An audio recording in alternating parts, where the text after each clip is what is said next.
हाँ जी, नमस्कार, सत श्री अकाल, आदाब और मेरे प्यारे माँ पुरुषों का प्यार भरी धन निरंकार। मेरे साथ कुछ मेरे नए सब्सक्राइबर जुड़े हैं, उनको बहुत बहुत बहुत थैंक यू दिल से, जिन्होंने मुझे सपोर्ट किया और सब्सक्राइब किया।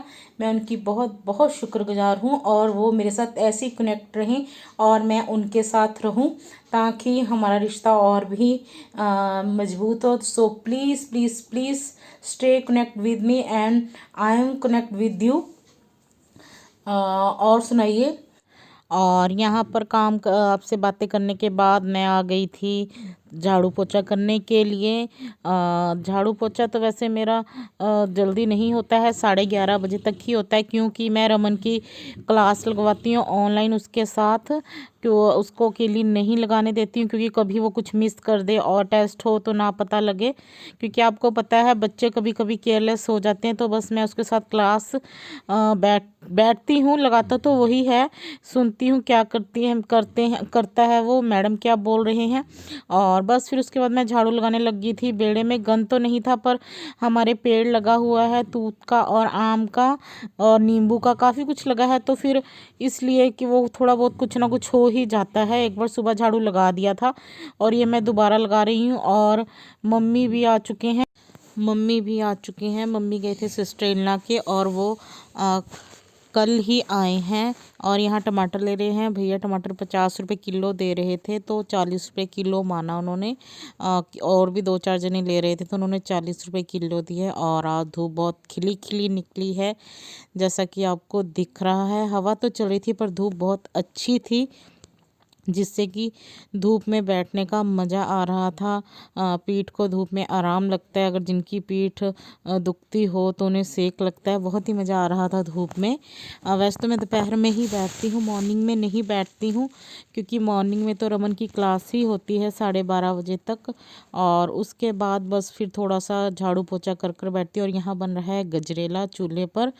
मम्मी कह रहे थे चूल्हे पर ही बनाएंगे आज। मैंने कहा चलो ठीक, कभी कभी हम चूल्हा जला लेते हैं, वैसे तो गैस ही है, क्योंकि आम की और तूत की लकड़ियाँ होती है तो चूल्हा भी यूज़ कर लेते हैं।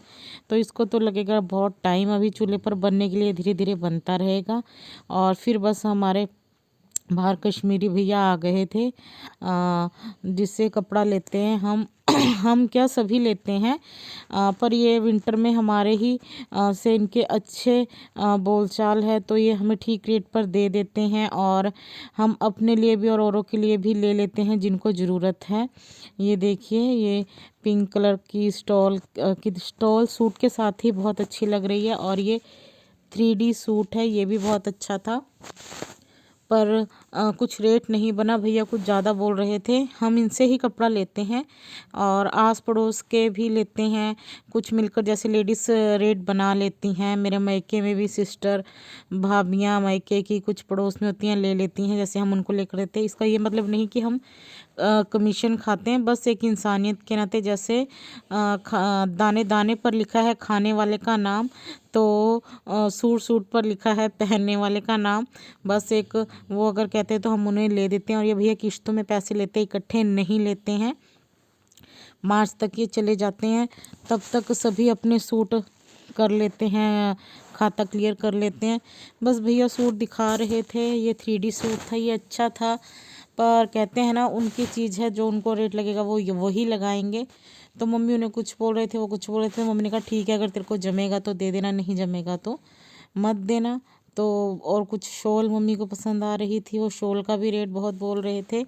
बाकी भैया बाद में चीज़ दे जाते हैं, तो कहने लगे आंटी अगर कम में हुआ तो मैं देख लूँगा। मम्मी कहते हैं अगर तेरा ज़्यादा में बिक रहा तो ठीक है, तो अपना बेच ले, और अगर नहीं बिका तो दे देना मेरे को। कहने लगा चलो ठीक है आंटी। बस फिर ये सूट दिखा रहे थे और हम भी पसंद कर रहे थे, पर एक ही सूट लिया हमने, वो भी सिस्टर के लिए लिया। उनको मैंने पिक भेजी थी तो उन्हें पसंद आया, वही सूट लिया। और बस बाकी रेट कुछ नहीं बना। ये सूट मम्मी को पसंद आ रहा था, इसका रेट ही नहीं बना। और देखते हैं फिर बाद में भैया देते हैं या नहीं देते हैं, ये उनकी चीज़ है, उनका हक है। तो उनका सूट उनके पास और हमारे पैसे हमारे पास। और ये सूट भी बहुत अच्छा लग रहा था, पिंक, जिसकी स्टॉल आपने शुरू में देखी है। ये भी मुझे अच्छा लग रहा था, पर ये आई थिंक किसी ने ले लिया था शायद पड़ोस में ही। पता नहीं भैया ले गए थे, शायद मेरे ख्याल ये किसी ने ले लिया था, मुझे अब अच्छे से याद नहीं। ये सूट भी बहुत अच्छा था। और जो हमने सूट लिया है वो ग्रे कलर का है, वो ये वाला है, ये सिस्टर को लिया है मैंने। ये सूट भी बहुत अच्छा था और इसका सलवार प्लेन थी और जो इसकी स्टॉल थी वो भी बहुत अच्छी थी। वो भी मैं अभी आपको पिक में इसमें वीडियो में दिखाती हूँ। इसका कपड़ा भी काफ़ी फ़ाइन था। तो भैया से सिर्फ इसमें और कलर भी थे पर हमें जो पसंद आया वो यही था। इसमें फ्रोज़ी कलर थे, मैरून था आई थिंक, तो पर हमें यही पसंद आया। और उसके बाद जो शॉल मैंने बताया था मम्मी को पसंद आई थी, ये वाली। और पर इसका भी रेट नहीं बना क्योंकि ये प्योर की शॉल थी, भैया बहुत महंगी बता रहे थे। तो हमने कहा अगर तेरे इतने में बिकती है तो बेच लो भैया, और अगर नहीं बिकी तो देख लेना। उन्होंने कहा कोई बात नहीं आंटी, मैं फेरी लगा कर देख लेता हूँ, अगर बिक गई तो ठीक है और नहीं बिकी तो बाद में देख लेंगे। और बस एक ब्लैक कलर की शॉल थी, वो भी अच्छी थी, पर हमने नहीं, फिर रेट ही नहीं बना तो कोई भी बस शॉल नहीं ली। और फिर भैया बस चले ही गए थे। इसके बाद देखते हैं वो दोबारा आते हैं या नहीं आते। वैसे तो आते ही हैं, हमें फ़ोन नंबर दिए हुए हैं उन्होंने, और औरों को भी है, वो फ़ोन पर बुलाने पर ही जाते हैं क्योंकि वो विंटर के सीज़न में आते हैं। ये जम्मू कश्मीर से आए हैं और मार्च तक रहते हैं और फिर अपने देश वापस चले जाते हैं। बस इसके बाद मैं चली गई थी अंदर थोड़ी देर ही, क्योंकि रमन को लगी थी भूख। तो मैंने कहा चलो मैं अंदर चलती हूँ, रमन को मैगी खानी थी तो बस फिर मैं अंदर चली गई थी। और यहाँ पर मैंने सिंपल सी मैगी बनाई है, कुछ नहीं किया है, सिर्फ एक प्याज डालकर ही भुना है। इसमें कोई कैप्सिकम कोई कुछ नहीं डाला है, पीस वगैरह बीन्स वगैरह कुछ भी नहीं डाला है। रमन को सिंपल ही पसंद है, सिर्फ एक प्याज में। और जो नॉर्मल मैगी का मसाला होता है वो मैंने डाला है क्योंकि रमन ऐसे ही खाता है, वो नहीं तो सब्जियां छांट छांट कर निकालता है। और ये मेरी मैगी झटपट तैयार है। आप भी आ जाइए, खा लीजिए और बताना मैगी देखकर किस किस को भूख लगी। सिंपल मैगी भी बहुत ही टेस्टी बनती है, मैगी चीज़ ही ऐसी है, भूख ना भी हो तब भी सबका 1-2 चम्मच खाने को दिल कर जाता है मैगी को देखकर। और चलो मैं ये मैगी देती हूँ रमन को और फिर आपसे बात करती हूँ मैं बैठकर। और सुनाइए। आज तो धूप बहुत खिली खिली थी। बस आज मैंने कोई रेसिपी शेयर नहीं की है क्योंकि खाना नहीं बनाया शाम का। मम्मी ने एक छोटी सी पार्टी दी थी मेरी मदर इन लॉ ने, और बस वो ही स्नैक्स वगैरह कुछ खाए थे तो भूख नहीं है। मैंने 1-2 दिन वीडियो नहीं बनाई थी, मेरे को थोड़ी प्रॉब्लम हो गई थी सर्वाइकल की। वैसे तो मेरे को प्रॉब्लम नहीं है, ये फर्स्ट टाइम ही हुई थी। तो आज धूप में बहुत रिलैक्स मिल रहा था गर्दन को जब धूप लग रही थी।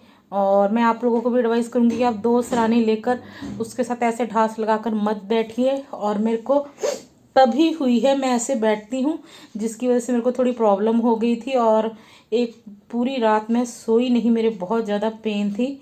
हस्बैंड ने गर्दन के वहाँ से थोड़ी मसाज भी की और मूव भी लगाई और मैंने पेन किलर भी लिया, फिर भी अगले दिन बहुत जकड़न थी गर्दन में। वो सर्वाइकल की 1-2 एक्सरसाइज की जिससे थोड़ा थोड़ा 2 दिन में आराम मिला। तो मैं आपसे भी कहूँगी कि आप 2 सराने लेकर ऐसे टाक ढांस लगाकर मत बैठना क्योंकि इससे आगे हमें फ्यूचर में प्रॉब्लम हो सकती है। बाकी हर किसी की अपनी अपनी बॉडी है, किसी की बॉडी कैसे अलाउ करती है और किसी की कैसे करती है। मेरे को फर्स्ट टाइम ही हुई है तो मैं आपसे शेयर कर रही हूँ कि आप भी थोड़ा परहेज ही रखना। और ठंड में अपने बड़े बच्चों बुज़ुर्गों सबका ध्यान रखो, कोई भी बीमार ना हो क्योंकि अगर ठंड में कोई बीमार हो जाए, जो बीमार होता है उसको तो तकलीफ़ होती ही है और जो उसके ऊपर वाले होते हैं उनको भी बहुत तकलीफ़ हो जाती है। और सब्सक्राइब कर ही मत छोड़िए, वीडियो भी देखें ताकि देखना भी ज़रूरी है। लाइक करें, शेयर करें, कमेंट करें ज़रूर। और जितना मेरे से हो सकेगा मैं भी आपसे कनेक्ट रहूँगी और आप मेरे से कनेक्ट रहें क्योंकि अगर हम एक दूसरे से कनेक्ट रहेंगे तभी आगे बढ़ेंगे।